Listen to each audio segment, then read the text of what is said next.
காதுக்கு இனிமையான பாட்டாத்தான் பாட போறேன்.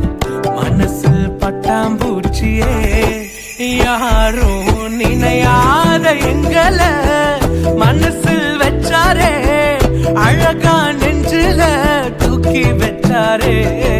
சிலுவையில் எங்களை நினைச்சு பார்த்தாரே, அதோட எங்களை வாழ வச்சாரே. என் காத்த இழந்தோம், இப்போ இலக்க ஒண்ணு